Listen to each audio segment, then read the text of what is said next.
Hello friends, welcome to Pushing Cardboard 41. This episode I bring the final two interviews from San Diego. First I speak with Ananda Gupta, co-designer of Twilight Struggle and Imperial Struggle, and then an interview that is a year delayed in some ways. At the previous San Diego HISCON I'd arranged to interview Mark Herman, but he had to cancel last minute. This time it worked out. This episode's game is a bit of a twofer. The first expansion to Commands and Colors Medieval is out, so I thought it would be a good time to have a look at that complete entry in the Commands and Colors family. And of course, we'll have a bit of news, new additions to the collection, and whatever else crosses my mind this time. This episode of Pushing Cardboard is sponsored by Noble Knight Games. If there's a game you need, they've got it. They're a treasure trove of out-of-print games you'd given up hope of finding. I encourage you to try them out. And if you do try them out, please use the link found in either the newsletter or on the website. That way I'll get a little kickback and be able to feed my addiction, and then I'll tell you about it, and you can decide if it's time to feed yours. Win-win. News. Since the last time I spoke with you, I've received and read Mark Herman's book. I wholeheartedly recommend it. I'm sure I'll speak more about it and Morris Suckling's book at a later date, but if you've ever wondered what sort of things Mark is thinking about when he's designing, this book is for you.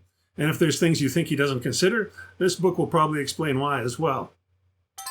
I'm happy to announce PushingCardboard.com is hosting its first ever guest review. Paul Chernoff has done a very detailed look at Blitz in the East from Vento Nuovo. He's also promised a follow-up piece on another title in that series. So thank you, Paul. I really appreciate the work that went into it, and I really enjoyed reading it. If anyone else out there would like to try their hand at a written review for the website, drop me a line at grant@pushingcardboard.com. I'd love to hear what you've got in mind. GMT announced that due to a late shipment being combined with another that's now arriving early, they are changing their shipping schedule for January, and there are 13 things being released all at once, which is good news for those desperately waiting for games, but bad news for those with multiple items in those two batches, as it's going to be a double whammy on the pocketbook. Speaking of the pocketbook, in GMT's December newsletter, Gene Billingsley wrote that they were going to have to raise prices due to rising component and shipping costs. So the price of games is going to go up and the price of shipping is going to go up. Except for folks down under. The slim bit of good shipping news is that GMT has found a cheaper way to ship to Australia and New Zealand. So huzzah for that. The rest of the newsletter was good news. They're planning a winter sale to move some inventory. Rebel Fury is going to have a digital version soon, so look for that on Steam. And a new game announced. Herman, Battles in the War of Breton Succession, is the next volume in the Men of Iron series. I'll be interviewing legendary designer Frank Davis as part of the Armchair Dragoons Digital Convention, ACDC. Look for that on January 18th at 6 p.m. Eastern, 5 p.m. Pacific. 3 p.m. Pacific. Frank was a designer and developer at both SPI and Avalon Hill and is now coming back to the hobby with a series of new designs. I look forward to speaking with him. And finally, I'm announcing my first foray into hosting my own YouTube show. I've spoken about it before, and now it's going to happen. I'll try going bi-weekly for now and see how that feels. Maybe I'll cut back to once a month. Maybe I'll ramp it up to weekly. Who knows? The first edition will be Thursday, January 30th at 9 Eastern, 6 Pacific, and then every 2 weeks after that. My intention is to sometimes have a guest and sometimes just a topic that I'll explore and hopefully interact with the audience about. Perhaps I'll invite fellow gamers on to do live reviews of their favorite games. Hard to say. I'm sure it will evolve over time. What's on the table? Well, I backed a game from Trafalgar Editions out of Spain called Tactical Commander. It uses cards and counters, so you might think it's like Combat Commander, but it's not really. Where Combat Commander has a counter for each soldier and the total order of battle for each side is a squad or two, in Tactical Commander, the scale is a little higher. This is a bit confusing to me, actually, and perhaps it's just a matter of translation as the original rules are in Spanish. Each side commands a battalion of 3 companies and maybe an optional reserve company. In each company, you can place 3 elements. The rules call these elements sections, which is what Commonwealth nations call squads. But to my thinking, these companies should be composed of 3 platoons each, not 3 sections each. I don't know. Anyway, perhaps they don't intend section to mean squad. In any case, that's the way the OOB goes on the board. Rather than an array of different maps like Combat Commander, there is just a plain Jane hex map with counters to represent the terrain, totally configurable. Mostly it's just woods and hills and a few things like that. There's an initiative system to see who goes first each phase. Movement is standard hex and counter stuff, but combat is very different and totally diceless. The strength of the attacker is measured against the strength of defending terrain, and the difference is the amount of hit points the defending unit or units must lose. Where the element of chance comes in is that there are action cards. They're a separate deck from the unit cards that have the soldiers and the AFVs and whatnot on them. And these action cards, they can do things like increase your defensive value or thwart an attack entirely. And then the other mitigating factor is that each side has a limited amount of supply points. You get a few more each turn, and some cards may give you a bonus, but they are very precious. To fire any unit costs supply points. So while the diceless combat may make it seem like it's just going to be a case of who can shoot who first, the management of the supply points is just a big break on that whole thing. If your attack costs 3 supply points, for example, but after subtracting the terrain effects, you realize it's only going to do a single point of damage to your opponent, you probably won't feel like just blasting away. I've had a few questions as I learn it, as the rule book is not as clear as I would like, but I emailed the designer and he's got back to me right away and everything eventually makes sense. I'll have to play it more before I have real coherent thoughts about it, but I do love tactical games. The only drawback for me with this one is and this might be a plus for you, who knows, the main game is based on a design your own scenario format. There's only 2 or 3 scenarios included in the game. Basically, the design your own works where they give each player a set amount of points, and they can choose cards from the unit deck to make up their unit draw pile. And then you just go from there. I'm hoping they publish more pre-made scenarios, or maybe, who knows, I'll just become a big fan of creating unit decks. Time will tell. New games to the collection. Peloponnesian War. Yep, another solo game. A real rarity for me. That's 2 now. Mark Herman got me interested when I was chatting with him, so I couldn't resist. Commands and Colors Medieval Expansion number 1, Crusades, Middle Eastern Battles. This was a P500 item that arrived, and we'll talk about it later. The Chase of the Bismarck from VUCA. I regretted not getting this when it came out, so I was really happy to buy it at my friendly local game store when I saw it on the shelf there. Unhappy King Charles. This is the new version from Phalanx. I usually don't buy a new version when the one I have is great as it is, which the GMT one is, but this one just looked too good to pass up. I'm not often drawn in by graphics and all that, but it looks pretty great. And I've heard maybe there's a couple of rule tweaks, so we'll find out. And then finally, Gettysburg, A Time for Heroes from Worthington. This one I got on the recommendation of a listener, and I'm glad I did. I've played it a couple times now. I've really enjoyed messing around with it, and I can't wait to get an actual opposed play in. It's a very different from any other Gettysburg game I have. Okay, time for our first interview. This is Ananda Gupta. For many of you, Ananda Gupta is living a dream life. His day job is working on video games, and in his spare time, he designs board games. And not just any board games, but perhaps the most popular historical board game of the 21st century, Twilight Struggle, and then Imperial Struggle. So 2 of the deepest and richest gaming experiences out there. I was excited and awed in equal measure to speak with Ananda. Here's our conversation. I'm speaking to you from San Diego HISCON, and I'm happy to be with Ananda Gupta. How are you, Ananda? Ananda, thank you. That's Sorry, I get a lot co-designs names wrong. That's okay. I'm good. It's been a great con so far. I'm sure everybody knows this, but you're the co-designer of one of the biggest selling war games of all time, Twilight Struggle. Co-designed with Jason Matthews, Yep, and that's you right. guys also did Imperial Struggle. We did. How are you a longtime war gamer, or like what's your? Yeah, I started war games quite young. I mean, I got into the hobby through diplomacy. Oh, yeah, yeah. But the group that was in high school. But the group that I played with quickly branched out into things like the old Avalon Hill civilization, and then we somehow got right into Advanced Third Reich and World in Flames. So that was all very, big jump in terms of complexity and so forth. Yeah. We played a fair amount of those, and then when I went to college.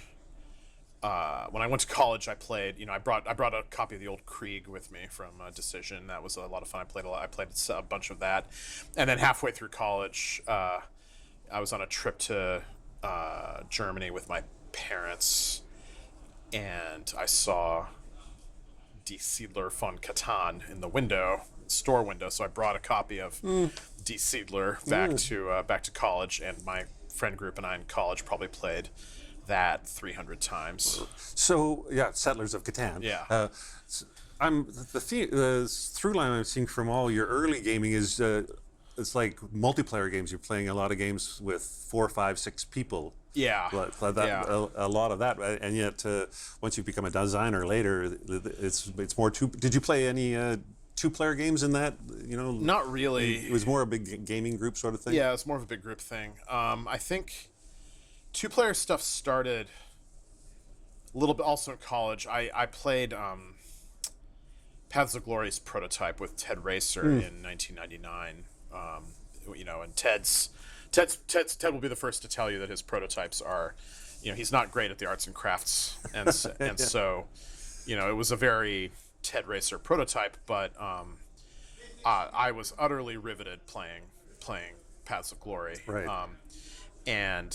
I told Ted, he's brought back World War I gaming is now a thing, right? Yeah, totally. It had fallen off the radar. Like the previous game I can remember having any sales at all was Guns of August from about 1985. Yeah, that's the one. That's the one that everyone thought of at the time, certainly. Yeah. And then Paths of Glory. There's actually a funny story there because. This is 1999. This is at the very birth of the internet, and this, I played it with Ted, and 1999, I believe, was the last AvalonCon before Avalon Hill suffered its demise. Yeah. And so Ted had been planning to publish Paths of Glory with Avalon Hill, and the rights then went into limbo. And so what I did was I wrote a physical letter to Hasbro. Sort of to dear sir, to whom it may concern kind of thing, and I said in the letter that I would be very happy if Hasbro were to publish Paths of Glory. I thought it was a great game. I thought they would do a great job with it. But should they decide that it's maybe a little outside their target market, it would be a really great thing if they could contact the designer and return the rights to him. And I put this in the mail, and kind of a shot in the dark, right? I mean, what are the chances? Hasbro, like giant board company. And then Ted reached out to me, forwarded me an email, to my Yahoo email address, right? Saying, he'd gotten a note from someone who said, "Hey, this got to me through channels. We're happy to release the rights to you." And so Ted was then able to publish it with GMT. And thank God, because right. there's a lot of titles still in limbo with Hasbro, where Hasbro technically owns the rights and the games, but they're not going to produce the games. And there's games that that we'd love to see reprinted, but it's not happening. Yeah, I guess I just kind of sort of randomly hit a bullseye there. Yeah, totally. Somebody had good staff. Yeah, because you think you write a letter to Hasbro, it's like writing a letter to General Motors or something. It's right. It's like right, but no, it got to the right person who had the right decision making, and so that decision making authority, and so yeah, Ted was able to get the rights back. And so you played that prototype, you fell in love with it, and then did you start playing more 2-player games or? Yeah, there was so around that time was when after college was when I moved down to DC for my new job, my first job out of college, and joined the George joined the George Washington University gaming group. I wasn't affiliated with the university at all, but it was an open club. Right. That's where I met Jason, and that group played a fair number of two-player games, and that was where Jason and I started talking about designing our own two-player game. Well, yeah, that's a great segue, because pretty much my next question was going to be, how did you become a designer? So you meet Jason, you're playing with Jason, and you start talking about designing.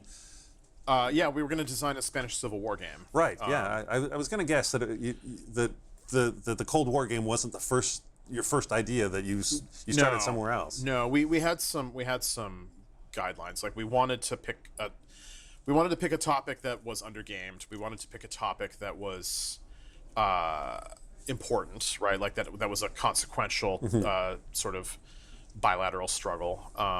And the Spanish Civil War seemed like a great one, and then we found out that a guy in Spain was doing one, and we were like, well, his will probably be better. So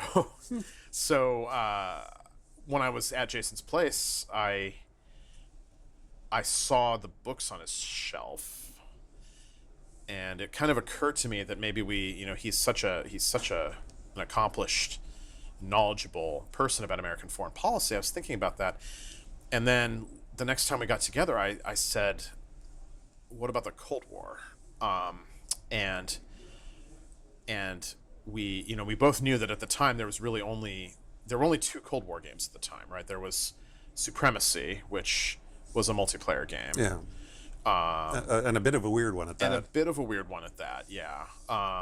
And then, right, a free-for-all game where anybody can end the game with a lot of nuclear weapons. Yeah, everybody's got nukes. Yeah, it's just it was just a little strange. It was a bit like Risk on steroids in a way. Yeah, that's right. That's a lot of expansions. I had a lot of the expansions. Yeah.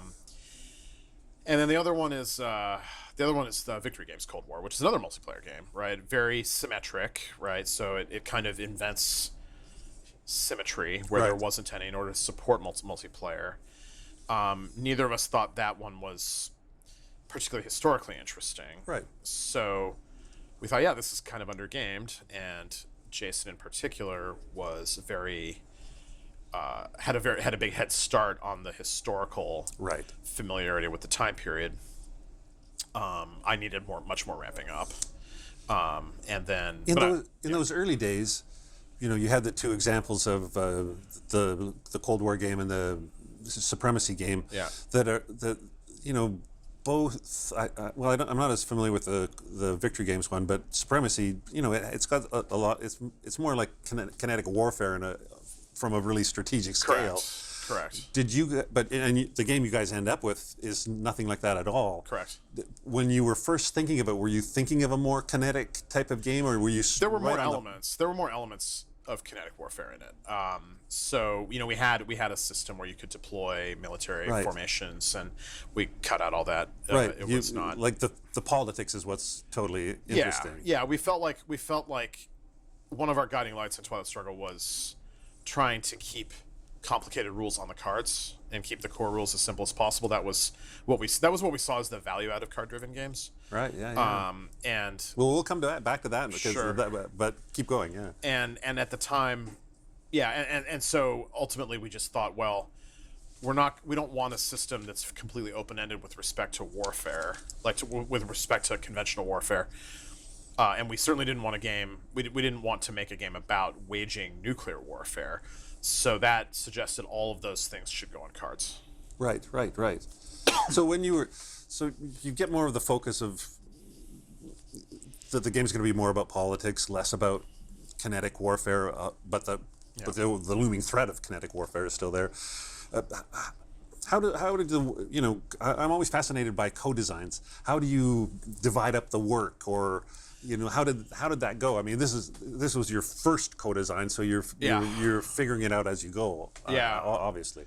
I mean, most of it was us just getting together over the table and kind of hashing things out. I think a lot of the mechanical innovation, like I provided a lot of the mechanical seeds. We certainly iterated on them heavily. And a lot of the solutions, a lot of what's distinctive about Twilight Struggle came about through that iteration process. For example, I mean, Twilight Struggle was unprecedented among card-driven games and how many years of history it covers, right? And so we certainly were not short of events, Yeah. right? No. Yeah. Of And course. so the problem was more, how do we get enough events to happen, right? If we're going to have the Cold War's worth of events, the game's going to take forever. It's going to need too many turns, but we weren't seeing enough events get played, and so it was during that process where I pitched the idea that, what if I play my opponent's event, it triggers. Yeah. That might increase the number of events that happen. Exactly. And so that concept, which turned out to be, I think, one of Twilight Struggle's more influential mechanics, that was introduced as a way of simply increasing the number of events that would trigger. I played a game last night, a card game, Arabian Struggle. Yeah. But they've picked up that event that if you play your own event, you can go to the event or the ops. Either or. And But if it's the opponent, you get to decide if you do the ops before or after. You pick the order. They get to do it. The event's it's just gonna like bite you, but that was totally an innovation at that point. Yeah, at that time, yeah. And so, but what was interesting was, in addition to solving the problem of not enough events happening, it also led to the first time we played it, we knew it was the right decision, because now when you pick up your cards in Twilight Struggle after we made that change, your hand is like a crisis, right, that you have to manage. And that was exactly the mentality that we wanted. We wanted you to pick up your hand and be like, how am I going to navigate through this? Right, there's no just getting rid puzzle. of the bad events. Yeah. So you can get rid of the good events if you want, but getting rid of the bad ones is not possible. And so it was after it only took us, I think, 3 or 4 games with that to realize we needed to add some kind of systemic safety valve for really bad event draws, and that was when we added the space race, and which basically lets you burn off one bad event. Yeah, lets you pitch something. Yeah. We thought that was appropriate because the space race was such a key axis of superpower rivalry. And so we wanted to, we really wanted to have the space race be in. And of course, the space race is a very fertile field for card events, but adding a systemic element achieved both a thematic goal and a mechanical goal. So one thing that's been interesting since Twilight Struggle came out, so there's another Cold War game out called 2 Minutes to Midnight. I think it's Plague Island Games. I don't remember the name of the publisher, but the game is fascinating. I kickstarted it when I saw that it was that it could be backed, and it's a really interesting Cold War game because it basically takes everything that Twilight Struggle emphasizes and backburners it, and takes everything that Twilight Struggle de-emphasizes and pushes it to the front. So in this game, for example, you have you explicitly develop. There's a huge tech tree. It has an explicit espionage system involving Soviet tech theft and the stealing of secrets and the protection of secrets, and the deployment of your intelligence assets. You manage your strategic arsenal, and that has an impact on the degree to which you can engage in military aggression. It's got a really cool system for how countries that were devastated in World War II or that are just poor can be invested in and repaired or otherwise brought up and made more valuable as part of your sphere, right?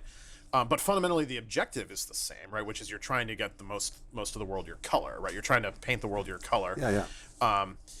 That game also distinguishes, I think, pretty cleverly between like the government and the intelligentsia or the thought leaders. So you can have a communist or an authoritarian state, but with blue cubes in it representing liberal elements. It's a really cool game. I'm not saying it's a perfect design, of course, but the way it uses cards is completely different from Twilight Struggle. There's no private hands. There's no it's a shared deck that you just flip cards over, and that's what happens. Right. And some of those cards are actions for either of the superpowers, right? And it was really nice to see somebody take another crack at the Cold War with such a perfectly inverted idea of what to emphasize in the game. That must have felt sort of like, you've got this giant hit game. You've got nothing to prove, so you've got this feeling of, yeah, let's see what anybody else can do to add, to give another perspective. That must have felt great. Yeah. I mean, I really like playing the games that have clearly derived some degree of inspiration from Twilight Struggle, whether it's just the opponent's events trigger, right? Like Labyrinth is a good example, right? Like I really enjoy Labyrinth. I've played it many times. I've played it with the expansions, the Awakening expansion, the Forever War.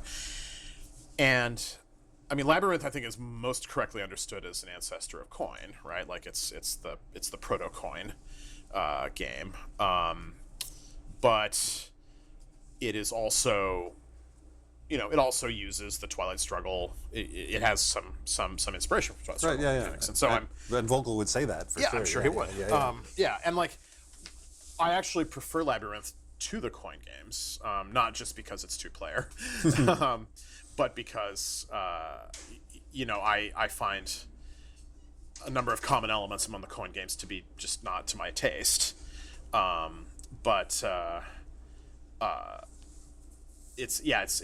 really enjoy playing the descendants, whether just kind of only thinly descended, right, or obviously taking a lot from Twilight Struggle. Those are all fun to play. I used to, when I was younger, I used to be a little worried that someone would beat me to a great idea. And now I'm just relieved that somebody else has done the work. Yeah, right. Yeah, totally. You still get the fruits of it. Yeah, I still get to play. Yeah. I want to come back a little later about the thing, your idea about putting the tough stuff on the cards to keep but we'll get back to that. But I want to talk a little bit about where Twilight Struggle's gone. Jason did Red Sea, which is kind of a smaller thing. And I think the last time I talked to you, just like incidentally, not on mic or anything, you talked about maybe doing a new Twilight Struggle as well. Is that? Yeah. So Jason's also working on South Asian Monsoon. Right. Which is not it's not like Red Sea, which was like kind of like a intro game. Right. Red Sea's only a couple turns. Right. With the new one he's working on is more like a full-blown it's game. more like half a Twilight Struggle. Yeah. Okay. Okay. So I think South Asian Monsoon's turn count is 5 or 6. I don't remember exactly. I've only play tested it once. And the one I've been noodling on is Twilight Struggle Liberation, which is the Cold War in Latin and South America. Right. And that would be more like South Asian Monsoon. That would be more of a 6-turn game, right? I'm thinking of basically 6 5-year turns. Starting in 1960 after the Castro Revolution, right? So it would be the 60s, 70s, and 80s. What draws you to the Central South America? Well, I think the Cold War was, the Cold War was particularly bloody in that area of the world, and I think one of the things that I think I've learned just from looking at Jason's design work on South Asian Monsoon and Red Sea is how differently the Cold War was experienced for all the different regions, which is pretty abstract in the original game, right? And Liberation, I think, Liberation needs to lean into that because the Cold War was experienced in a very unique way in Latin America and South America, and capturing that is a really cool design challenge. That's also very hard. Well, and it's hard because it's hard for a variety of reasons, but counterinsurgency was such a major theme during that period, and there's already coin games, and so part of what I have to think about while working on Liberation is to what degree do I borrow from Coin or Labyrinth, and to what degree is that appropriate, and to what degree can this game still be an influence-placing area majority game like Twilight Struggle, right? Because I think one of the things we learn with Imperial Struggle is that people, if they see Twilight Struggle on the box, I think they have some expectations, and I don't want to deviate too far from those. But on the other hand, the game has to do justice to the historical narrative and the historical facts, and so forth, and so it's got to be Twilight Struggle-y. Yeah, but it's still got to be its own thing because we called Imperial Struggle the spiritual successor to Twilight Struggle, hoping that people would understand that meant the mechanics were going to be pretty different. Right. It's a spiritual successor in that it is likewise a global struggle between two great adversaries that mattered a lot, right? And that was why we called Imperial Struggle the spiritual successor to Twilight Struggle. But it turns out that when people saw Jason and me designing it, and it was a 2-player game, they were kind of expecting something more like Twilight Struggle. I think a lot of them were pleasantly surprised, because I think the game is very good. Yeah, me too. But it certainly was. I think we had a number of people who thought this is not what it said on the tin. Right. I suppose. When you open that map, I think that it's just like, oh, it's obviously not Twilight Struggle, but it's obviously like wildly interesting. Like, and the thing that I always find about Imperial Struggle is, out of all the games I play, in that one I feel like any action I take seems so interconnected with 4 or 5 other things that I'm tripping dominoes in multiple directions all the time, which I find confusing and exciting in equal measures. Yeah. Imperial Struggle, there are fewer actions in Imperial Struggle, so the opportunity cost of actions is a little higher, but the actions can also be thicker. There's Imperial Struggle is a little more about making power moves and manufacturing big power moves that you can use. What Napoleon called thunderclaps, right? Right. And that is a more historically appropriate vibe, right? Like Twilight Struggle is about crisis management, right? You draw your cards and you're like, wow, what do I do with this? How do I make the most out of this hand and minimize the damage that the cards that I just drew will do to me? That is not really historically appropriate for the 18th century. Instead, what you're trying to do is put together dramatic moves that will change the fate of a region, and establish your dominion. How did you and Jason decide that was going to be the next, that Imperial Struggle was going to be your next focus after Twilight Struggle? So just like the seed of doing the Cold War came from me, the seed of doing Britain versus France came from Jason. It was just something that he was passionate about, and he thought it was fascinating, and that was another place where, once again, I kind of had to catch up on the history. And the history is even longer there, right? Yeah, it is. And it has, the design challenge, there were a lot of design challenges with Imperial Struggle, but one of them was, we are explicitly going to do the opposite of what we did in Twilight Struggle, which is we are going to have systemic wars that are fought. So this is gonna have major wars take place during the game between the two antagonists, and we also don't want the player to have to learn how to play 2 different games. Right. And so what we end up with in Imperial Struggle is what you see. Yeah, there's in between each of the periods there's a war, but it's that gets fought out, but not in a like, let's put this on the board and move the pieces around way. It's more like a chunk, and then we're done. We count up the points and see how it happens, and then we see what the repercussions are based on the outcome of that war. That's right. I love that. Now I'm thinking about both those games, and I'm thinking about what you talked about earlier about trying to keep as many of the rules on the cards and keep the rule book.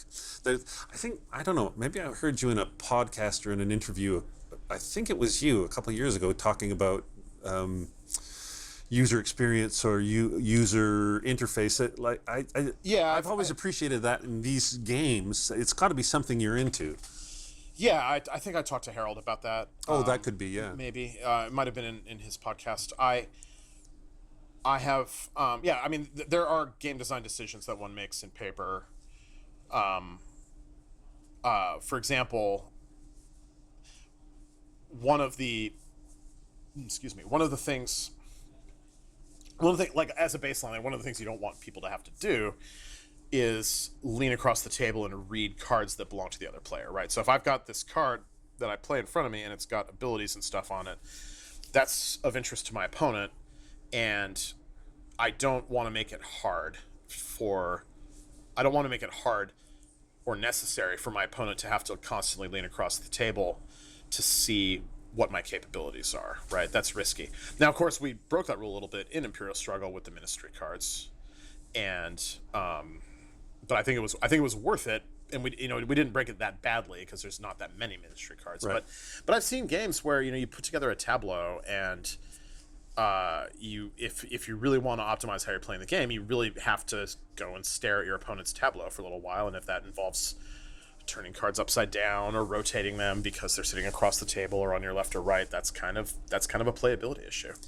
Well, and it feels like you've got to focus on keeping everything you need on the board, and you're not looking at charts and looking things up. And yeah. So like that's another example in Imperial Struggle. Quite late in development, we had so in Imperial Struggle you buy war tiles to put into the wars. Yep. And those affect your strength, and they can be the ones you start with can be good or bad. The ones you buy are always good. But one of the things that we had was war tiles that had custom powers, right? So that were era specific, right? So you'd have in the 7 Years' War, you'd have like Montcalm as a tile, and he would have a special power, right? And so there was a reference chart because we couldn't write what the power was and everything on the tile. Yeah, they're not so. There's a reference chart, and so the problem is when you're playing, if I see you buy a tile and you look at the tile and then you reach for the reference chart, I know which tile you've bought, right? Or I have a good idea of what tile you've bought, and that's a playability issue. That's a usability. So we killed it, right? We killed it. Now I'm thinking about bringing that back. I'm thinking about bringing back era-specific tiles, but you can be assured that it won't involve consulting a reference chart, because otherwise, because that really just doesn't work in person. This whole idea of user experience I don't know what you do outside of designing games. Is it like, are you involved? Is that part of your day job? Do you like? Yeah. I'm the design director on League of Legends Teamfight Tactics, which is Riot Games' auto battler. We launched back in 2019, so we're over 5 years old now. I find that hard to believe. As we are speaking right now, we're on the verge of releasing our 13th set, Into the Arcane, which is going to be live in less than 2 weeks. And user interface is just part of video game development. It's I think video games, they take that way more seriously often than paperboard games do. I think that's right. What do you take from your video game design user interface? Understand, how do you port that knowledge over? Like, does it help you to understand user interface on a board game better? There are a lot of heuristics there, right? Like, one of the things that we constantly ask when designing video games, both from a gameplay and from a user experience point of view, is at every moment, what does the player want, right? Whenever the player is undertaking a particular task, like having a clear idea of what the player tasks are and understanding what they want when they're executing that task, right? How do they make that task in the most informed way? What information do they need to feel smart or clever making that decision? And then, is it satisfying when they do? That is, I think, at the center of video game development. Fantastic. And I think that is something that I try to bring into board games. The idea of satisfying moments or of satisfying gameplay is something that I think board games do to a very wide variance. I'll give an example. Like, one of my favorite examples of satisfying board gameplay is in Brass Birmingham, where For various buildings, that's an Industrial Revolution themed economic game. It's one of my favorite games of all time. Both the original Brass and the new Brass Birmingham, newish Brass Birmingham, and the buildings that you build are various coal mines and iron mines and or iron works and cotton mills and so forth. And when you build one of these things, what you want to do is promote it, right? You want to flip the tile, and the way you flip each tile is broadly different, right? So a coal mine is flipped when it doesn't have any more coal cubes on it, meaning it's being used at full capacity. And so when you flip it, it gives you an income boost and a VP boost, and that's an incredibly satisfying moment. The game is Brass Birmingham is very good at telling the player when they're playing it right. Oh yeah, right. And I think board games that do that, board games that communicate to the player very clearly that they did something right, that's good design, right? That's good mechanical and good user experience design. There are video games that commit the error of not celebrating important things and over celebrating unimportant things, and I think board games often fall into a flat area where they don't have the player do things when the player is doing things that are when the player is playing the game well. The physical actions and the impact on the game state don't reflect that, and I think that's I think board games achieve this to like I said, to a varying level, and some of them do it very well and some of them don't. Right. I feel there's a similar problem sometimes, a wide variance in games where you get the thing set up, you've read the rules and stuff. Some games are really good at giving you an idea of what to do to begin, but some games are, you just go like, I know what the victory conditions are, I know what the objectives, but I just have no idea about what to do first.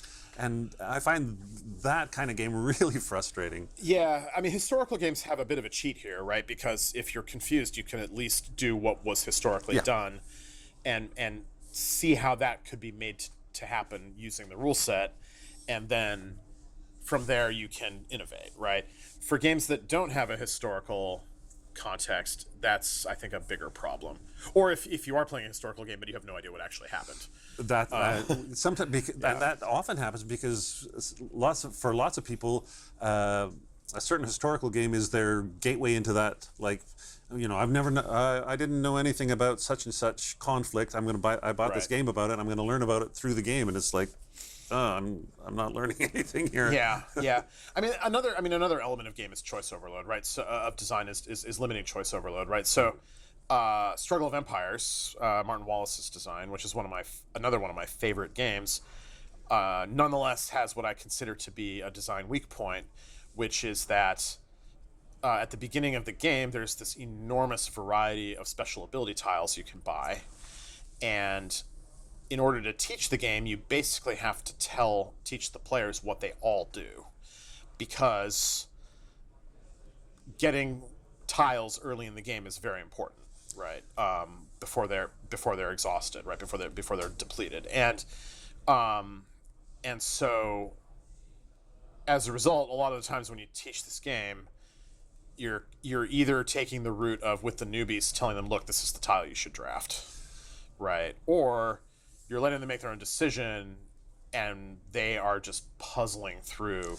Right, they have no idea what's good versus bad in the early stage of the game. Yeah, that's right. And so like that is, and that's what tech trees are supposed to solve. And so you limit the choice, or you invert the funnel, right? So there's only a few choices early, but they branch a lot, and so then by the end you have maybe more choices.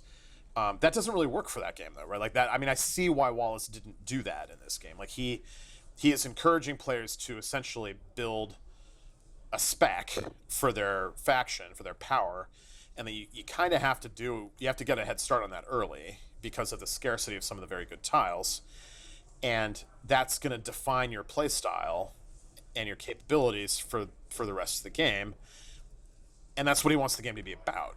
and so there's no avoiding it. It I mean, maybe there is. There might be, but like it sounds like a bit like Sebastian Bay's Literal Commander, where you outfit there's a bunch of choices you have to make before you actually start to play, but those choices are really going to affect how you play that game. Yeah. There are a lot of games like that, right? And again, to varying degrees, right? There are games where part of the gameplay, you play with a deck that you might choose beforehand, and usually games will recommend something for a first-time player. They say, "Hey, look, use the cards with stars for your first playthrough." Right. Yeah. And that's smart, of course. It does mean that the player has to be a really great experience, because otherwise the player is not going to bother picking it up a second time and customizing a deck. But yeah, I think making. I guess one of the design risks that you have if you're doing that is that it gets back to what I was saying about satisfying moments, right? You want players' choices to lead to satisfying moments when they're done well, and having the player do a whole bunch of highly impactful choices, right? Having the player do a whole bunch of highly impactful choices where the satisfaction is deferred is kind of a risk. Well, yeah, absolutely, because they have no idea. They have no idea if they're making good choices or not. Right. So that satisfaction part is totally up in the air. Yeah. And so generally, if you're making a game like that, you do want to always make sure that there's some kind of really obvious early game choice that, taking into account play balance and all that, what a player can do early that will feel like they get paid. Right. Yeah. Well, there's tons of things that go into the user experience too that are the art can be the whole art department can scuttle a otherwise perfectly good design if it leaves a person feeling like they don't know why, but it didn't feel good. It wasn't great. Yeah. This. I find that most with, it's not so much the layout and stuff like that, but sometimes there's something about like a good map that lets you understand everything. I'm instantly in it. But a map that makes me try and figure out, is that woods or is that a road? Like, if I'm struggling to see what the map is doing, even without thinking about it, I'm having a negative experience playing the game, no matter how good the game is. Yeah. I think. So obviously, confusing maps are a problem. Well, and I find busy maps confusing, so maybe that's just me. Right. And this is confusing maps are a problem. There's a bigger problem in paper than in digital, because in digital, you can't, the game will simply enforce the rule, right? You're like, oh, I moved my unit here and it costs 2 movement points, even though maybe it doesn't look like one of the 2 movement point hexes. That's annoying, but oh well. Whereas, it can lead to 10 minutes of scrutinizing the map by you and your opponent. You're like, I don't know. Confusing maps are one thing. Ugly maps can be a challenging thing. I've only had a couple of experiences where I've played a game that I liked, where I thought this was a really fun game, but the map was so ugly that I couldn't stand to play it anymore. And sometimes this is, I think designers settle for ugly maps for a couple different reasons. They may take the idea of function over form to an extreme. Like a sort of mild example of this is maps where there are hexes and the rivers use very rigid adherence to the hex sides, right? So they have very sharp angles, just like at the hex intersections, which makes them look very unnatural. Mm-hmm. And there is certainly a function argument to be made for that, but it does really make it hard for you to forget that you're playing a game and that it's And the inverse is also true. I find, like, if I had to choose, I'd rather have form over function, because sometimes function over form, I should say. Right. Because I can think of a few maps where they went too far in the form way, and I can't figure out the function. I can't see the function clearly, and it's like I'm actually trying to play a game. Yeah, it's generally better to err on that side, but it can be taken too far. Oh, yeah. I think of I remember games in the '70s where instead of each hex, if it was a woods hex, it was just green, the whole hex, and if it was a hill hex, it was brown, the whole hex. So there was no drawings of hills or woods that Right. It was just like Right. everything was just a colored hexagon. Yeah, and that's, I think that's off-putting these days. Yeah, I think right? it is. Yeah. Well, so you've got the new Twilight Struggle game. Yeah, I'm not making progress on that right now. Right. Like, all of my board game work is pretty iceboxed right now. Right. So that's just in the icebox because you're busy at work, or Busy at work, work's busy, and a couple other side projects are taking some attention. Well, that's nice. Are we going to see more co-designs with Jason? Is your partnership something that's ongoing? Yeah, I mean, he and I are collaborating some on the Twilight Struggle 20th Anniversary Edition. Which Yes, is right. It's just coming out. Yeah. That's going to have a new Jason authored scenario in it. I'm obviously going to be providing feedback on the cards and the templating and the feel of them. Jason and I definitely do collaborate. We don't collaborate as tightly on projects as we have in the past, but we do work together and get each other's takes on stuff, especially when it comes to Twilight Struggle stuff. Like, Jason has other co-designers, right? He's worked with Christian Leonard. He's developing for Fort Circle now as well. So I think whenever it's Twilight Struggle, because it really belongs to both of us, we are both pretty invested in it, and so we definitely don't go too far down a path without checking in. Right, of course. Well, it's been great to meet you and speak with you. This is likewise, Grant. It's been fun. I'm always interested to see what you're doing, because I don't know, you and Jason, but the both of you kind of got lightning in a bottle, and so you don't seem to make missteps. I really loved. I liked Imperial Struggle even more than Twilight Struggle. There are people who feel that way. Yeah, and I'm gratified by that. Yeah, it was like, in no way did I didn't feel like it had to be Twilight Struggle. I wasn't one of those people who saw Struggle on the box and thought it was going to be, the same thing 300 years earlier. That wasn't it. So I was really happy. So I'm interested. All that to say, I'm interested to see what you do next. And if it's in the icebox for now, I'll I've got a few more years in me. I can wait. Hopefully you can wait for it to thaw a bit. Yeah. Thanks. Well, thanks for being my guest, and enjoy the rest of the convention. Thanks for having me, Grant. I really appreciate it.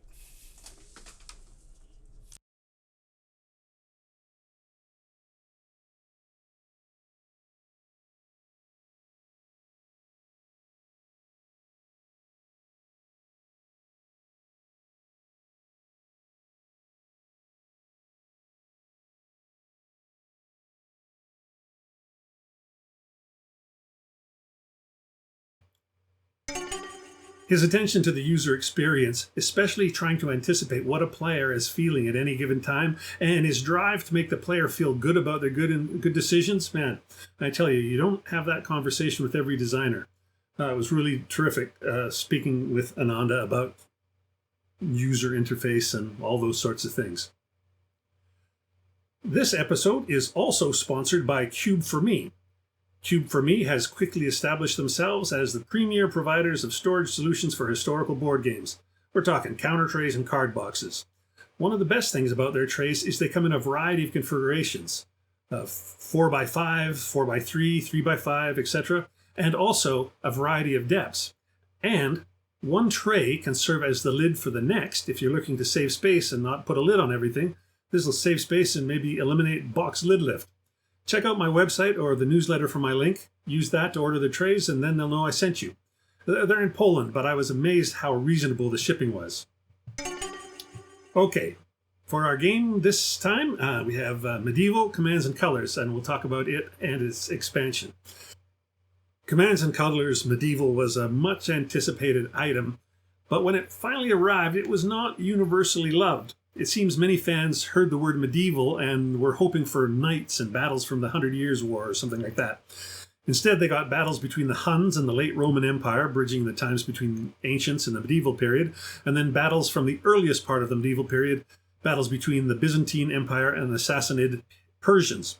There's a fair bit of grumbling about the fact that the series had started so early and that the plan was to go forward chronologically, meaning it might take several expansions before the Commands and Colors series got to the 100 Years' War.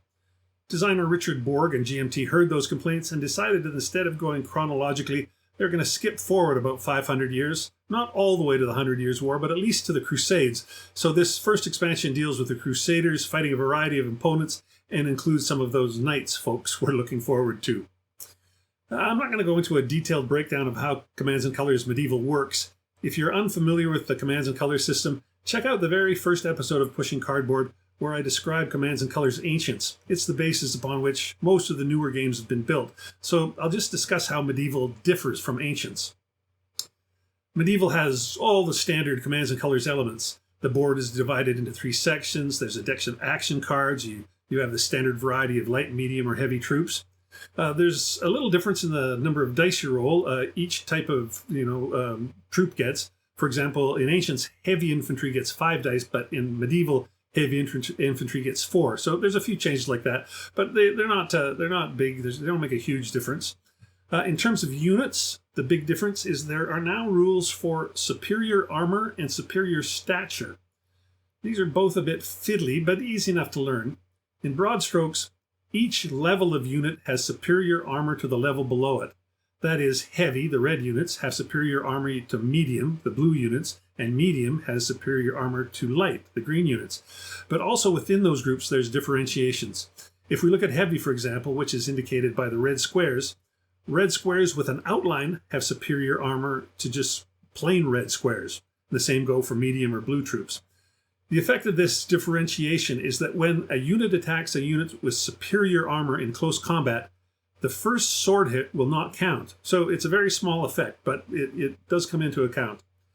As for superior stature, that's all about the difference between infantry and cavalry. Simply put, cavalry will ignore one sword hit rolled against them by any foot unit. The other big change in Medieval as compared to Ancients is the addition of inspired actions. Each side gets a number of inspired action tokens that can be spent on leadership actions or battle actions. As well, each nationality has a unique set of leadership and battle actions on its own inspired actions player aid. At least that's the theory. In actuality, many of the actions are the same for both armies with just a couple of differences. The number of inspired action tokens each side gets at the beginning of the game is different from scenario to scenario, and it's not always symmetrical. As well, there's ways to gain inspired action tokens during play. If you think of the deck of cards in Commands and Colors as being divided between leadership orders cards and tactics cards such as First Strike or Line Command, you could think of inspired actions as being very specific tactics cards. They're easily the biggest change from Commands and Colors Ancients. There's also small changes to the evade rules and something called the Parthian Shot, a very special evade move for light bow cavalry that lets them fight back after they evade. And then that's basically it. Otherwise, Medieval plays mechanically much like Ancients. When I first played Medieval, I found the new armor and stature rules a bit fiddly. I kept forgetting them, frankly. I felt they were a little too much chrome for a game that is as abstract as Commands and Colors. But the more I played, the easier it was to remember them.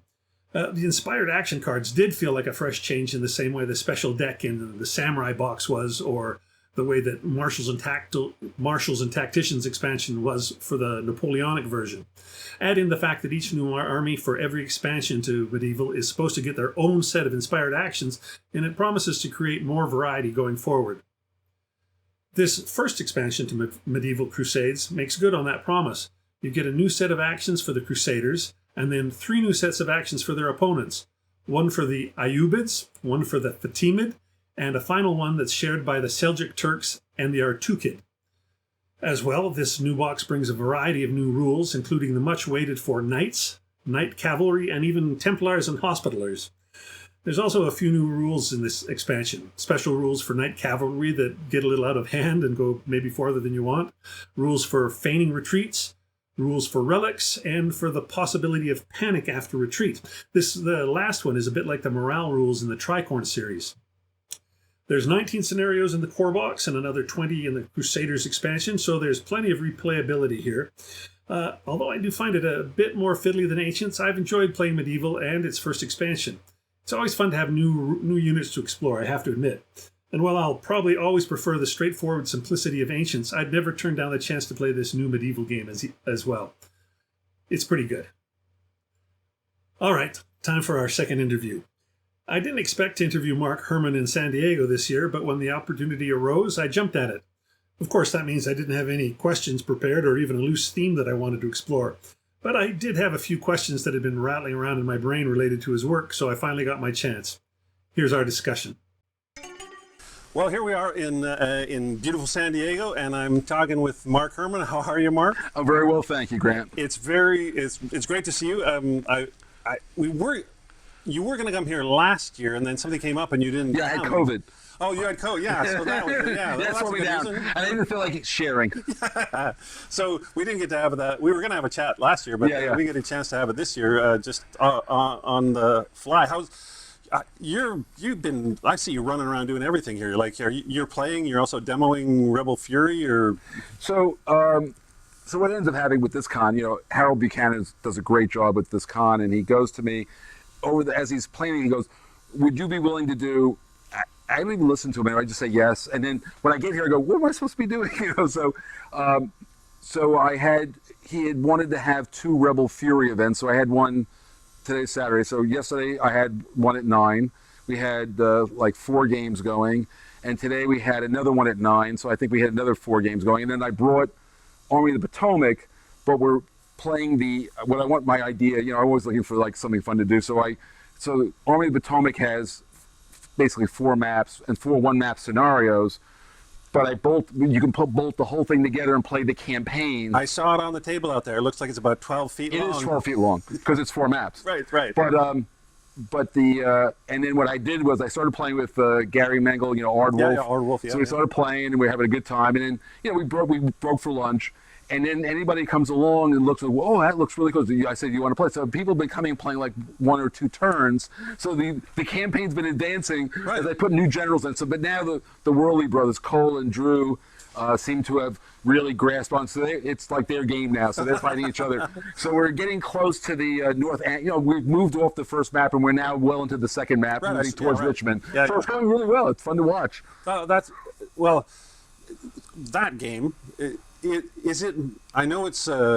Is it meant to have all the maps put together like that, or only if you want to? Right. No. I told you there are each map, just like in Rebel Fury. There's 6 scenarios that don't require more than 1 map, and that's you have. At Spotsylvania Courthouse, there was a second battle on May 18th, and then there's the Battle of the North Anna. Then there's Cold Harbor. And then you have then it's also going to remember the Army of the Potomac because it's also got the 7 Days Battle in McClellan. So you've got Mechanicsville, and 7 Pines, and then you have the big 7 Days Battle. So you get those, and each of those plays on 1 map. Right. So 2-3 hour experiences max. But because I have all the maps, it was always my plan. You can put them together, or imagine like you got a treadmill. So as you go off 1 map, you can roll the second map under and just keep moving. Keep moving all. So you can still do it under reason. You wouldn't have to put them all together at one time. Right. But if you have a floor, you should just do it to see it. Just see it, right? Yeah. You don't have to have 12 feet, but if you do, check it out. But you can play it across. But like I said, as you move off from 1 map onto the other, you just pull the maps out. Just everybody. We have clever people in our gamers are clever. They'll figure it out. But then I get to so if you get Army of the Potomac and you play the 1 map scenarios, and you know how to play Rebel Fury, you have to do nothing. There's no rule changes, nothing. Right. So you just play it right out of the box. But if you want to play the campaign, there is like a couple of notches up of, you have to have some logistics and casualties and all this other stuff.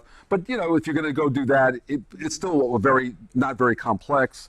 but it's got more decisions. Right, but if you're But only if you're playing that campaign, only if you're doing that. Otherwise, you don't need it. And if you're into doing the campaign, which is going to be like a little bit of overhead for the campaign, is nothing compared to the time you're going to put into the experience. Right, but the cool part is, like, I always had like East Front. You know, you go to a convention, you see those East Front guys. They got all those maps, and they got 14 million counters. And I always had envy. So I've got the 12 maps, but I only have 40 counters. Right. Yeah. So a lot of room, but very few counters. So a lot of maneuver. It's really fun. Well, I think that's the fun thing about Rebel Fury, right? It's like the maneuver.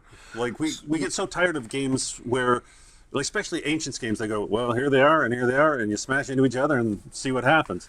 But in Rebel Fury, bitch, isn't it? yeah, it's true. Yeah, well, and same with medieval games, right? Yeah, It's like sure. boom, boom, boom.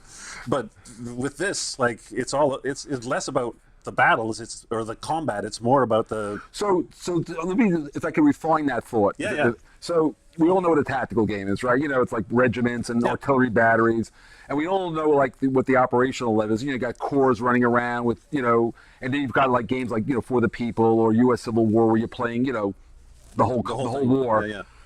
But there is actually a distinct real level called the Grand Tactical level, was defined by Jomini. He said it was maneuver combinations prior to and during a battle. So Rebel Fury is built around that one sentence. So it is you are General Grant running an army. You're not worrying about this, that, or that, but you are maneuvering. That's why it's got so much maneuver, because it is the Grand Tactical level. And combat is a necessary part of it, but you're trying, if you do it right, you get there before they do, and they have to attack you. Fredericksburg and all that. That's what they knew. They knew that.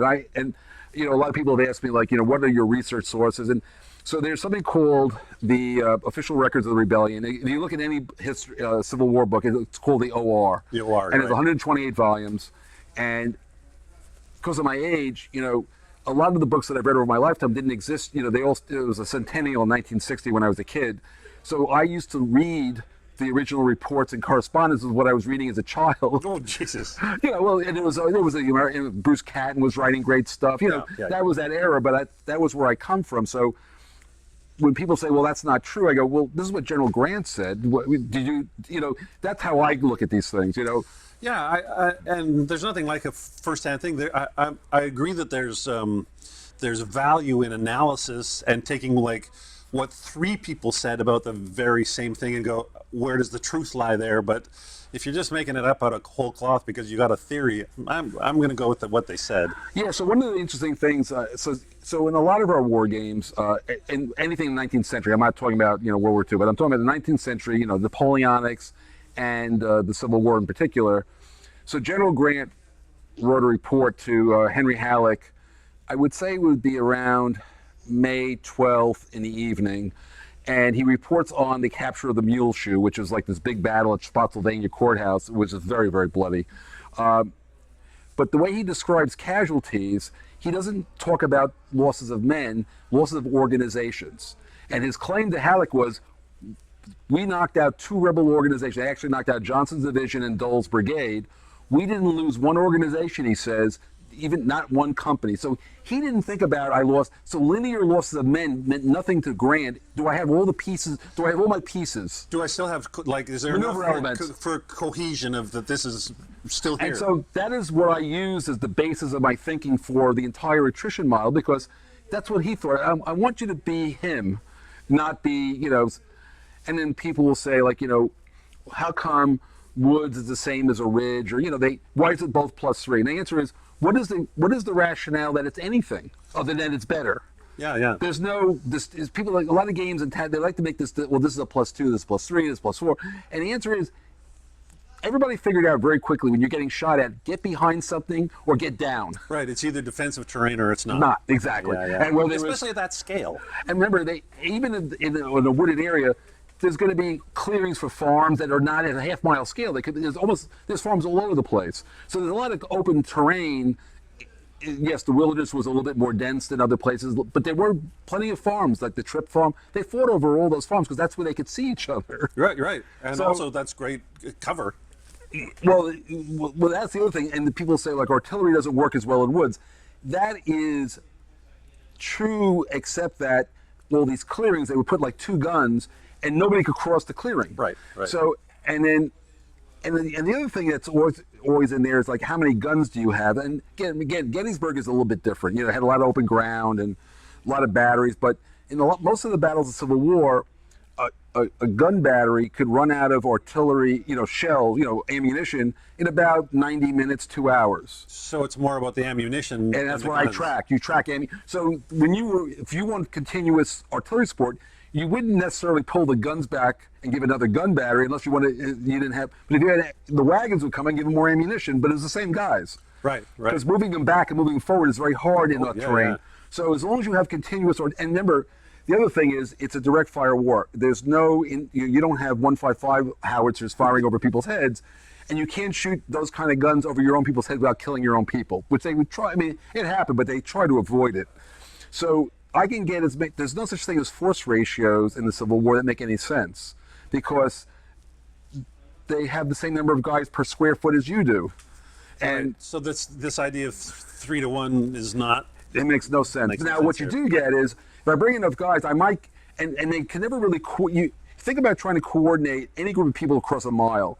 So they were always like the assaults went in an uncoordinated manner. And a lot of games you spend a lot of time rolling dice to say, was it coordinated or not? The answer is you're rolling dice to find something that rarely happened. They're almost always uncoordinated. And every so often, and when you roll a good die roll, somehow yours was coordinated right. that time. The coordinator not is just in how well you roll. Yeah, exactly. Well, remember, and every combat results table is a distribution of some kind. Although there's rolling, I always have this thing: rolling 0 is just bad. Doesn't matter what But and that was always true. There's always something that would just go. It could literally be bees or hornets. I mean, you've seen all these weird events in games. Well, that stuff happened, Yeah. So that's what a 0 is. But the thing is that there is a myth amongst gamers that if I roll more dice and I have more procedures, it's more accurate. And that's just mathematically it's fun. It creates sometimes great narrative, but it's nonsense mathematically. Right. It's just not true. Yeah. And so, again, I really tried when I did this game, going back to Gettysburg and Waterloo and now this one, I really tried to reimagine how a hex encounter game can be.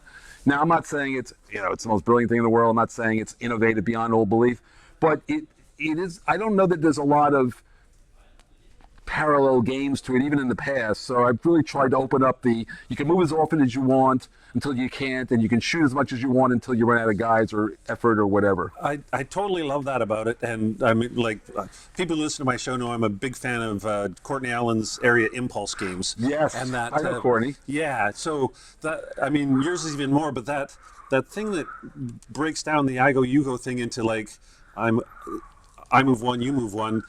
I love that. And you've taken it one step further with, in his system, once they move, then, somebody else has got to move. But with you, it's just we go until one guy says, okay, enough. Oh, well, you run into each other. You can't move. And then you can't move. Yeah. They're sticky. And what would happen in the Civil War would be, so imagine you got a column of guys moving forward, or, remember that you can only go where you can walk. So the roads through these dense terrain is everybody's on the road until you get to another group of guys into some openings or whatever. That's why we have so many battles at the crossroads. There's always at a crossroads. That's exactly right. Because you run into each other where the roads meet. It's not that complicated. But what would happen is the first unit would run into somebody, and if they could knock them aside, they would. But if they got stuck, as the guys coming up behind them came up, they peel off to the left and right.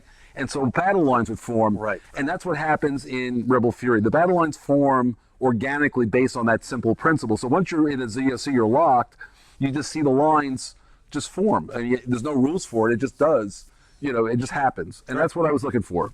Yeah, it's totally organic. That's what was the point. Yeah. So, I mean, the first volume, the one that's out now, it seems like it's sold like hotcakes and it's sold out. Yeah, everybody's playing, and it's. I'm very happy about that. Sure I want to be clear. I am humbled that people are excited. I wanted a game that you could see. You guys can't see me on the thing, but I'm going to turn 70 in 1 week, and so.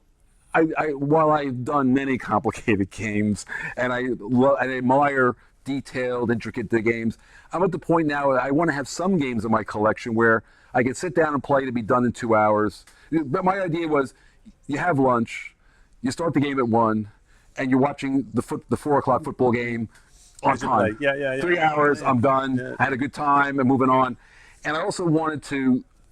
I mean, I have a ton of games where it covers one battle. So you get the game, you play it out. But I gave you 6 battles. I'm trying to give good value. Well, to me, it reminded me kind of like the old quads. It was which I was copying. Yeah, yeah. But It's I don't know how do you call it? it's a I don't know, a sextet. I don't know. Sextarian. I don't. Yeah, yeah. I know. I'm going to be a septuagenarian. So what was it when I was 60? I don't remember. Anyway, Yeah. whatever that word is, that's what you get. But, and the other thing I wanted to do was, there are people who have, team, groups that they play with. So I went out of my way that there's 3 separate maps. Every battle has its own counter. So you could play 3 battles simultaneously with 6 people, each playing a different battle, but you all have your own counters, and you have the full set. It's fantastic because I have like these little containers. I go, Chancellorsville's in this, Yeah. Fredericksburg's in this, and like it all. That's like you've just got 6 little things, and you got the whole game in one little thing. And also from the very one time, Berg, I love Berg, and one time I don't forget which of his Civil War games. It was the one where the cannons were like my detachments. Like they were like half-inch detachments. I think it's the Glory system. Yeah, it is the Glory system. Great system, and I think the first volume. There's multiple scenarios, but there's nothing on the counters to tell you which battle they go to. I knocked the tray over, and I'm going, and I literally, and I stopped playing that particular. I just I put them in a bag. I wasn't gonna say it was just a mess. I put them all together, and I still have them in a bag. So this time I said to Charlie Kibler, who the artist, I said, every counter will have a distinct letter code for its battle. Because when I do it the next time, I don't want to do that. Do that, yeah. You learn from your mistakes, Yeah, but that's right. You learn from the mistakes and even the mistakes of others. Yeah. Well, I want to transition to something else here because you talked about you like light games, but you also like complicated games. And the recentish re-release and reimagining or whatever you want to call it of Pacific War. Yeah. So there's complicated and like in a way compared to Rebel Fury. And I actually even argue I use the word complicated. I now favor it's intricate. Right. Totally fine. Yeah, and because complicated, it's nothing in it is. I mean, it's just a lot of it. And there's a lot of things. It's got a lot of gears meshing together, and that can be a lot to keep in your mind. Right. Yeah. And I like those kind of games. Me too. I mean, Empire of the Sun is also intricate. Yes. Right. But when Pacific War came back out, and I thought, Mark Herman designed that in the 85. 80s. Yeah, that came out. That was originally a victory game. Yes, it was. And then he does all these years later. He does Empire of the Sun. 2005. Totally right. So 20 years later, and it's the same band of research in a way, but looking at this 2 completely different takes on the same big picture. Well, I would say that what it really is the same topic at 2 different scales. So Pacific War is an operational level game. Right. Right. I totally get that. And I put the strategic scenario in because I had to. See, if it was, this was victory when I made those decisions, but I might have said, I could have broken it into like a series. Like Right, here's the South Pacific, here's the Dutch East Indies. Right. It just so happened I did the whole thing at one time, so I wasn't going to go disassemble that. But it always had the 4 levels of scenarios, and it was always meant to be it was the camp. So you have, for those that don't have it, there's engagement scenarios. They're just like 15-minute train. You'd have Learning roll 4 scenarios, dice, Pearl Harbor, Wake Island, that kind of stuff. Well, the Wake Island scenario is pretty fun. And then there's the battle scenarios, which we had tournaments in that stuff. And just to give you, everybody goes, how long does it take to play? So I was at, it was GMT East, and I had the game had just come out again, and I was teaching the guys who had kind of played it when they were, younger. And it took with the teach and the play of Coral Sea, which is like the good solid battle play, took them like 3 hours. The next day, this guy Gary Gonzalez, who I've been playing with since the last 60 years, since 3rd grade, he was the developer on the game. We set it up the next day in the morning, and I remember Lewis was there, and we finished it in 90 minutes. Right, right. So it's not a so we play it. We obviously we know it very well. And that's the battle scenario, right? Yeah, that's about, and that's like a nice sit down, play a game, you're done kind of situation. But the campaigns are with the multi-month turns. And if you go on YouTube, I play the Watchtower, first turn of the Watchtower out, so you can see how all the moving parts. That's where the game's meant to be played. And that's like kind of like an operational level. It is the operational level, yeah, absolutely operational level. So then there's the strategic scenarios, and that's where you set up, the whole war, and it's going to take you 200 hours. And again, it's the part where people admire it, but nobody's finishing that game. Everybody who's loving that game is playing the battle scenarios and the operational scenarios. The campaign scenarios, right? Yeah. Which are they're all operational, but it's so like a battle scenario is just one operation. A campaign is multiple operations over months. Right, and then the big thing is all the operations. Well, the whole war, and then you're starting to get into the strategic warfare, bombers and submarines, and sinking merchant ships and all that stuff. So the logistics becomes more intricate. Right. But like you said, people are less likely to be playing that big strategic scenario. Well, the stuff just underneath that. They want to, and so many people would start off with that, and they'd never played the game before, and they go, "Oh, it's so hard." They go, "Well, I didn't told you not to do that," but nobody ever listens to me anyway. But then when I did Empire, the thing that happened when I finished it in '85 was I said to myself, someday I can't play the whole war. It's really meant to be the Guadalcanal campaign or the Bougainville, Cartwheel and that stuff. Yeah. So Empire of the Sun began really in the 90s when I said, I really want to do a game about the war. And so you can play Empire of the Sun in 6-7 hours. That's a whole day. But but it's got multiple scenarios that play in 3 hours. And I always feel like every one of my games has a 3-hour scenario. So like everybody likes For the People's been out for 25 years. And when we play the WBC, which is the World Board Gaming Championships, people will play the whole campaign. It takes with people who know what they're doing, that's like a 4-5 hour exercise. But I only played the 1863 scenario, and right away it's, Grant's getting ready to go to Vicksburg, and Lee's getting ready to do Gettysburg and Chancellorsville, and so they right into the action. It's 3 turns, and it takes me 2 hours to play that. Right. So as long as my game has a 2-hour or 3-hour scenario, I feel like there's value to anybody who buys it. And if you want to play the campaign, God love you. I do sometimes, but there's a lot of time these days. Well, so when those 20 years go by and you go, I want to be able to do the whole thing, and you start working on Empire of the Sun, how much more research did you have to do on top of what you've done? Obviously, there's probably a boatload of new books and things that. Yeah, it was more the. Yes, there was. So when I did the original Pacific War, you have, the Barry and the Javelin and Empires in the Balance it'll come to me in a second. And then you've got, the whole, U.S. Navy in World War II series and all that, But what happened in the meantime was a lot more books came out about the war in China. Because when I did the original Pacific War, I had 2 books.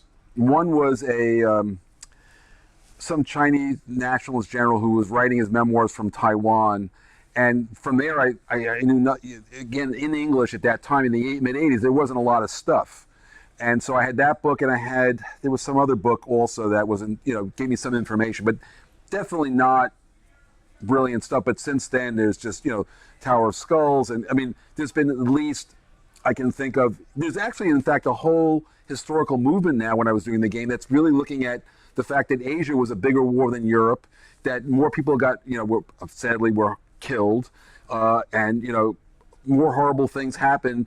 Obviously the Holocaust, as a Jewish guy, Holocaust, affects my family, and it's a horrible thing.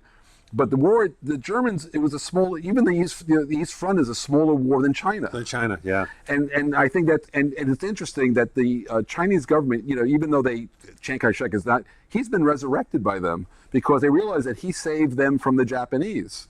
And so it's kind of they must have a weird love-hate relationship with them. So there's been a lot more stuff that, what's her name? Barbara Tugman wrote this book, Stillwell and the American Experience in China. And she beats up on Chiang Kai-shek badly. So that was my impression when I did the original Pacific War, because that was the only one of that was the other book that I was reading that really had some detail of what's going on in the CBI. But when you now look at it, Chiang Kai-shek actually was not an idiot.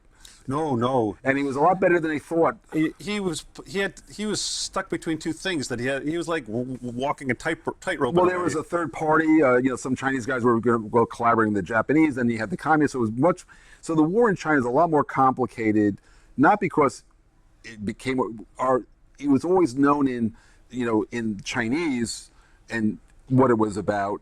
But until that stuff gets translated, I don't read Chinese real well. So, so it was really one of those situations. So that really improved, and in fact, when I did Empire of the Sun, I decided I didn't want to put a major China thing in there because it might, I want the game to focus on the war that was.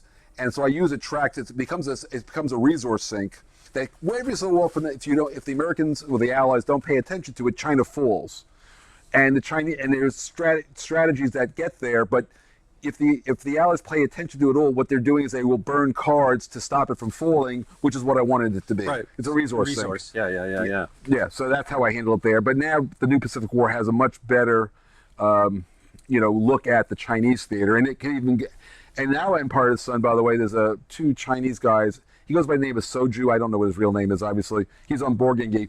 He has now added a whole China thing to Empire of the Sun, and we're testing that right now. And we'll put it out in C3I or GM. We're going to get it out there somehow, but right now we're testing it. But so the map, that part of the map that was just like tracks, is now actually terrain. Terrain, right? And there's pieces, and we've been working out and you play some cards play differently, but it's kind of cool. So and does it it's an add-on that you add into and it makes a bigger Empire of the Sun, or no? It's not physically bigger. It just takes that piece of the map and sort of puts terrain in it with pieces. But you play it with the.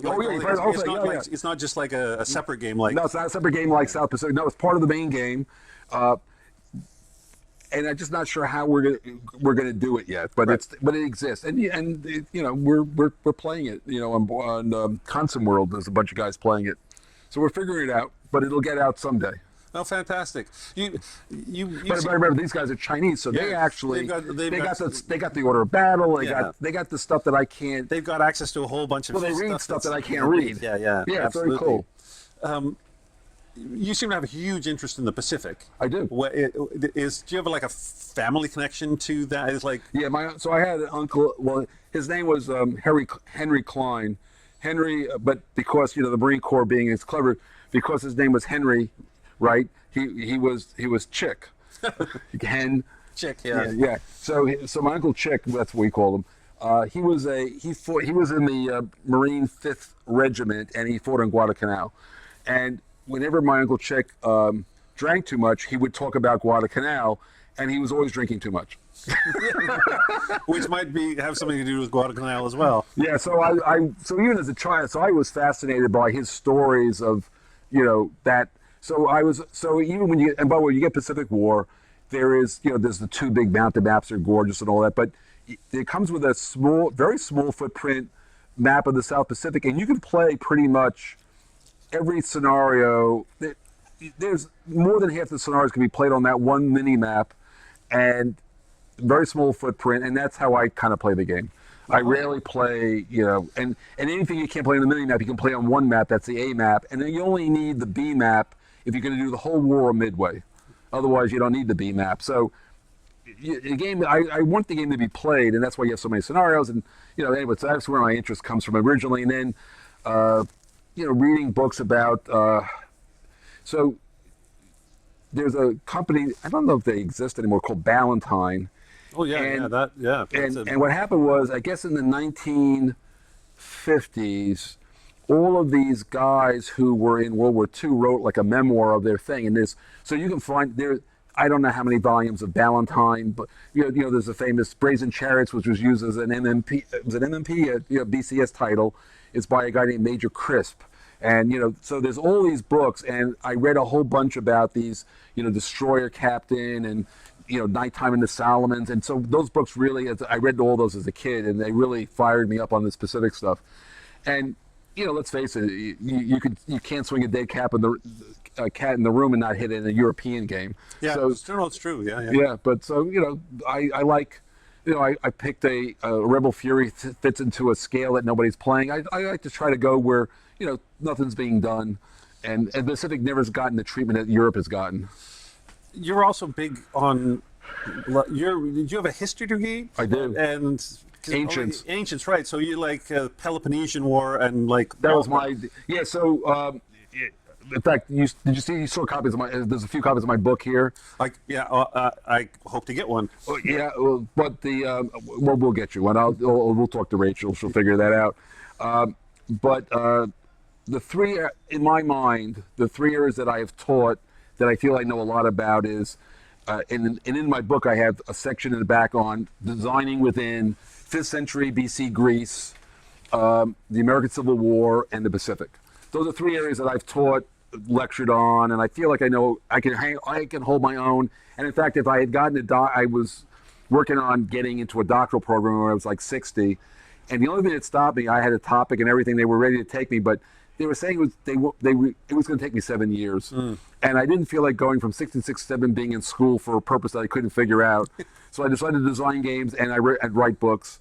And but now that I finished this book, I'm going to do my doctoral dissertation by myself without a degree. Oh yeah, It's going to be the effect of Jomini on the strategic thinking in the American Civil War, which was what I was going to write it about originally, and why I ended up at the grand tactical level even for Rebel Fury. So I'm going to write another book. But I want to write now I'm going to write a serious history book. I'm going to do a few more things before I kick off. Yeah. Wow, and it's going to be gravy for us. Well, yeah, somebody, I guess. Well, you just finished the book, and you're working on the Rebel Fury. Do you have other game design irons in the fire? Yeah, oh, yeah, absolutely. So with a guy named David Doctor who did like Triumph and Chaos, we've got Defiance. And used to do a great podcast. I'm kind of filling in for him while he's been concentrated on the Ukraine. Hey, David, if you're listening to this, which I know you will be eventually, you need to start up Guns by Dice and Butter. Yeah. He threatens to do that a lot. Right now, though, at his house in Jersey, which is where I would be if it wasn't for here, he calls it Castle Con, and all these friends of ours on the East Coast get together and play they're all playing games right as we speak. So, hi to the guys at Castle Con. So I would be there if I wasn't here. Right, and you guys are working together on a game. Defiance, which is the beginning of the Ukrainian war. And then I'm doing another game, a second game with my good friend Jeff Engelstein called Triumvirate, which is based loosely on Versailles, but it's evolved quite a bit. So, like the same system as Versailles 1919? It was, so when I said kissing cousin is a better word. Totally fine. Yeah. Yeah. But what's the setting? Oh, Triumvirate is you are either Julius Caesar, Crassus, or Pompey, and you are basically vying for control of Rome. Right. Fantastic. Yeah. And one of the outcomes is there's a crossing the Rubicon card. So some outcomes are the Roman Civil War starts, and in some outcomes the Republic survives, but somebody wins. Right. Yeah. Which totally might have happened, right? And, the question. I was asked this question recently. I forget who asked it, but it was in some kind of interview, and they said, "Why is it that you think that what makes war games a different and in some cases better understanding of history?" And the way I described it to them was, did you ever read a book like a travel log where somebody writes about a trip they took and the things they saw? Herodotus, by the way, the first history is really a travel log, and that's how you get the the 7 wonders of the ancient world. And he talks about these places he went, and then, oh, by the way, there was this Greek war in there somewhere. Yeah. So a game is like, instead of just reading about that grand drove from walk from here to there, you get to drive the car. Yeah. And you really get an appreciation of how geography and the narrative interact in a way that a book doesn't do well. Unless you really know they give you maps, but somehow it's just never as good as a game in that regard. And you also don't get the feel like where were the real possible forks in the road. Now, there's many games that are very enamored and I have great experiences with them personally, but where they really believe that there's a very tight lane. They want the historical lane to be the lane. I'm always paths not taken. I don't want ridiculous stuff, but I want plausible things that they talked about that didn't happen. I read a quote of yours a couple of years ago where that has always stuck with me, because I totally believe it, that the as soon as you make the first move, alternate history begins. And like, that's what the real history should be possible, but how we get there, it can be one of 100 ways. What I say in my book, by the way, is everything I've ever done has been alternate history. If I wasn't alternate history, it would have been a book. Right, yeah, right. And in some books, by the way, I'm not sure when I read the book that they're not seeing it almost as alternate history, but I'm just kidding around. But recently somebody got mad at me because I said that, so remember, I've been reading American Civil War books since 1960 when I was five going on 6, and by the way, that's proof that I was not in the American Civil War, by the way. But I've been reading books that long, and so I said, in writing, I haven't seen any books recently that taught me anything new, other than when they had statistics. That's what I wrote. And somebody really reacted very ad hominem, forget about all that, nasty and, saying rude things, but that's beside the point. But I realized that it's not new to me. It might be new to them, but I've been reading this stuff longer. So let me give a coherent example. Well, give me an example. So there's a book we recently read, by the way, very good book. If you don't know much about, it's called Meade at Gettysburg, or Meade in Command, something like that. I think it's Meade at Gettysburg. Very good book, and covers his style. But after I read the book, I liked it. But I read a book, so long ago, let's say 25 years ago, called Gettysburg: A Study in Command by Coddington. That book was like literally, it's a study in command, and there was nothing that I read in the new book that I didn't already know from the other book and other books, but that one in particular, and I think there was more in that book. So when I say I didn't learn anything new and you get upset, the answer is, why are you upset? I'm different than you, and I know different things than you. So the fact that you found the book to be great, or the new, more recent stuff to be great, doesn't mean that they're not great books. It just means I did not learn anything new. And the fact that you don't like that is, I don't get it. Yeah, right. Maybe if they had read the Coddington book.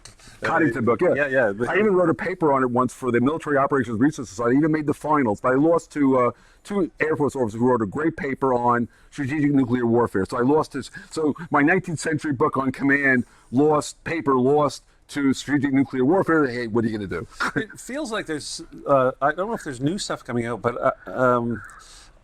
the guys like, I think Stephen Sears and... he's great, yeah.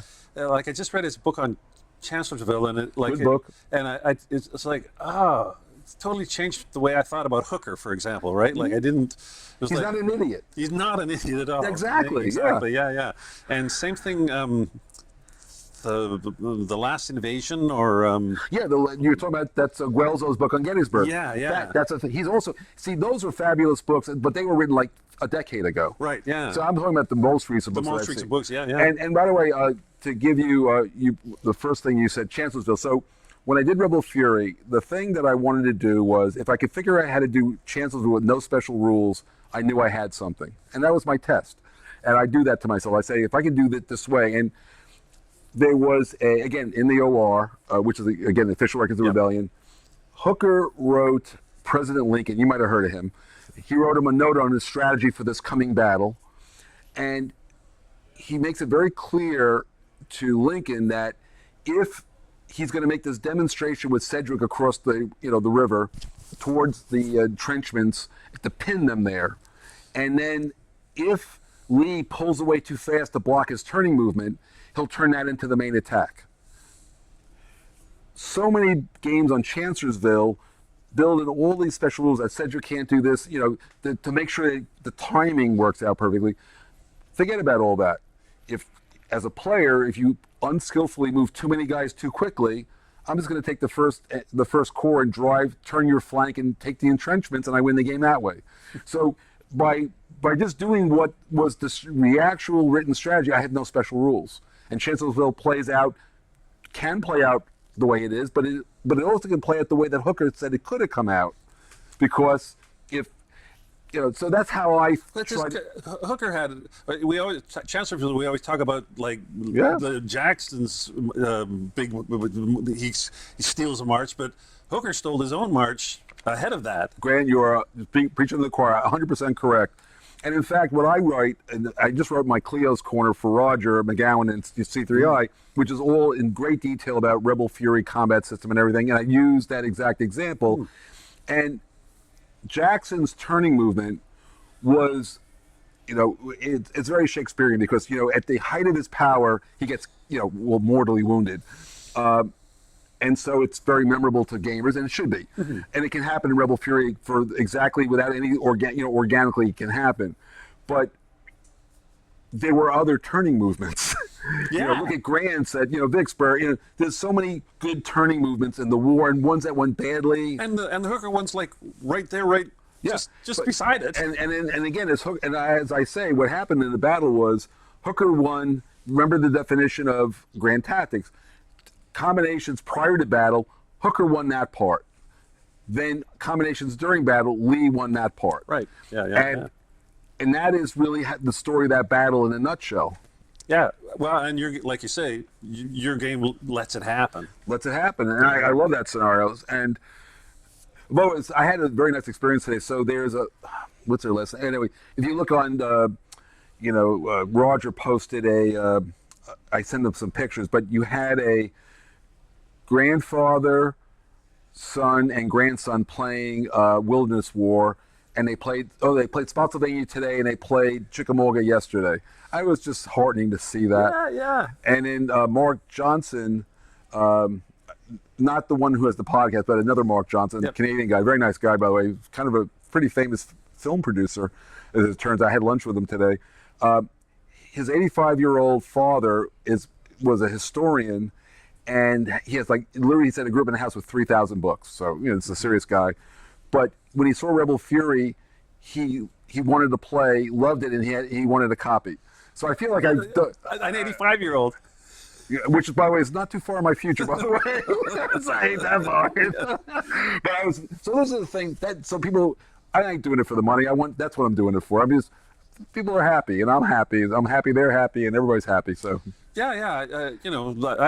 There's not many people in this business that are doing it for the money, but it seems. Well, I ended up living at it a couple times. Right. Yeah. I mean, it was my whole salary when I was at SPI as a young man when I had no money. And Victory. But, Victory actually had a family, and so I actually was making a salary that allowed me to get a house. It was a real job. And also when I was, even though I was making minimum wage, I at least was able to starve in an apartment in New York, and had a good time. But so now it's just I'm back to being a starving artist. I love it. But you get the charge of the guy, his 85-year-old, and plus the grandson both playing. 13-year-old, yeah. Same thing. I was talking with Volko about Andrew and his kids. They're great. Not the kids so much. But we were talking. He was talking about you steal things from different. Like everybody, you just take stuff and makes what they want. And he said, when people take something from one of his games and put it in theirs, he doesn't feel like he feels like he's looking at a grandkid. Like he feels a giant sense of pride. Well, I look, if you think about how the Euro guys adopted card-driven games, and I don't think they even know where it came from. Right. Yeah. So I guess I got great grandsons by now, or granddaughters too. Well, I think that it went there, and then there's been other and then it bounced back. And we got wood. We got wood out of them. Yeah, that's right. We like wood. We've learned to love wood. Well, yeah, I'll take it. Well, this has been great talking to you, Mark. It's pleasure. I really regretted not being able to see you last year when you had the COVID, so I'm glad it worked out this year. Well, I didn't die, so it's good. Yeah, that's all good. And I'm sure we'll talk again down the road. But absolutely, best of luck with the book. That's the thing I'm really looking forward to next. Well, thank you. I'm excited for it. Okay, talk to you later. Take care. Bye. I realize I didn't introduce Mark before playing the interview. but as he has 96 design credits on BGG and is generally considered the dean of wargaming, you'll forgive me if I assumed you know who he is. Based on that chat, I bet I could interview Mark 6 more times and not get the same story twice. It was great to finally meet him and a delight to speak with him. All right, parting shots. R.I.P. Alan Emmerich. Alan had a varied career in our hobby, working as a designer, developer, publisher, even artist. And he was also successful in the world of computer games. In terms of design, he'll be remembered for being co-designer of Totaler Krieg and then Axis Empires. But in our hobby, he'll be mostly remembered as the founder of Victory Point Games. They created an interesting niche for themselves. The games were larger than microgames like Ogre or Car Wars, but smaller than the typical GMT or Compass game. There was a strict limit on the number of counters a designer could use and the size of the map. They were also, I suppose they were a bit smaller than the average game. They also used Columbia Games' method of packaging the game in a generic pizza box with a game-specific sleeve, though said box was about half the size of a Columbia box. I'm sure that helped keep prices down. And they were one of the first companies to use laser cutting for their counters, which produced sharply cut pieces, but left a bit of detritus in the box that drove some gamers crazy. I never saw it myself, but I understand they took to including a napkin or towelette in each box so players could wipe down the pieces before using them. Victory Point published many notable designs, including the original versions of Carl Paradis' No Retreat series, Joe Miranda's Waterloo 20, and probably the most well-loved of all the State of Siege games, Steve Carey's We Must Tell the Emperor. It's a tribute to the quality of the games he published that so many of those games found new homes after the company folded. So farewell to Alan Emmerich. We're grateful for all you did to our hobby. Finally, thanks as always to all the Pushing Cardboard supporters, whether it's by becoming a Ko-Fi patron or buying swag. It helps pay all those hosting and streaming bills. And thanks as well to everyone who takes the time to stop by the website or the Discord. It's great talking to you. If you'd like to receive the newsletter and you don't yet, you can easily sign up at the website.